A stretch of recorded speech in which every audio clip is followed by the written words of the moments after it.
What's going on, guys? Hope all is well. My name is Rico. Welcome to the Righteous Money Mindset channel. And I wanted to talk about how to invest in the S&P 500. So the S&P 500, also known as the Standard & Poor 500, is a stock market index used to gauge the overall stock market. So in the S&P 500, you have 500 of the top companies in the whole world, in the whole US. And with the S&P 500, it's a great way to be able to gauge the stock market to see how's it doing. So obviously, when you look at the stock market in the morning, when you are, read about the stock market, you hear about the Dow Jones, you hear about the NASDAQ, and also you hear about the S&P 500 and how those stock market indexes are doing. And you can invest in the S&P 500 as a whole. So you have the option of obviously investing in individual companies by themselves, but you also can invest in the whole S&P 500 as a whole. And this is a great thing because it gives you the option to be able to enjoying the overall growth of the stock market. Because over the past 100 years, obviously we have had a lot of different stock market crashes and bear markets and things of that nature. But if you look at a chart of the stock market over the past 100 years, the stock market has gone up. It's had its dips and valleys, but it's going up. And with investing in the S&P 500 as a whole, you will enjoy the increase of the overall stock market. And there's two ways to be able to, I want to share in order to invest in the S&P 500. The first way is an index fund. With an index fund, you are investing in the whole entire S&P 500 as a whole. And when you do that, when investing in the S&P 500 as a whole by investing in the index fund, the great thing about that, you can invest in certain brokers. So meaning you can go on certain broker websites in order to open up a brokerage.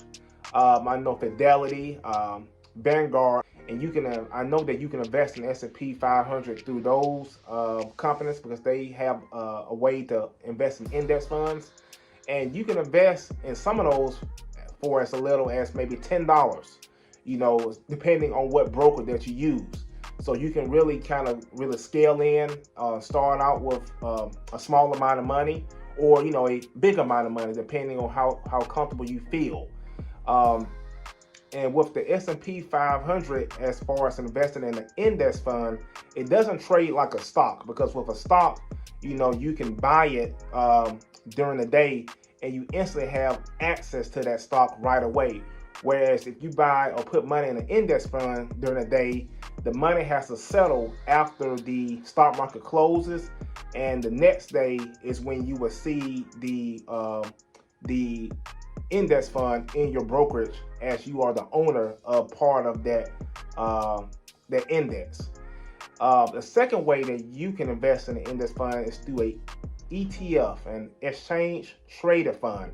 And this is a great way to be able to invest in the index as well, because with an ETF, it's traded more like a stock, meaning you can buy an ETF on the same day, and then you can sell it on the same day as well. And common associated ETF / stock ETF associated with the S&P 500 is SPY. The ticker symbol is SPY, SPY. And with that, it's traded more like a stock, but it invests in the S&P 500. And the way it works is you have the S&P 500 or the SPY ETF, and it invests, it has the 500 companies inside the ETF. Depending on the performance of the stocks in the ETF, it determines how the ETF is performing. So if a lot of the stocks are doing well, especially the top stocks in the portfolio is doing well, then you'll see SPY rise up. If it's a lot of the top stocks are doing not doing well, then you'll see SPY rise down or go down. And usually the top stocks have a higher portion of the value of SPY. So for example, like SPY, so for example, Apple, Microsoft, Amazon, since those companies have high market cap value, then they have a high portion of the value of SPY.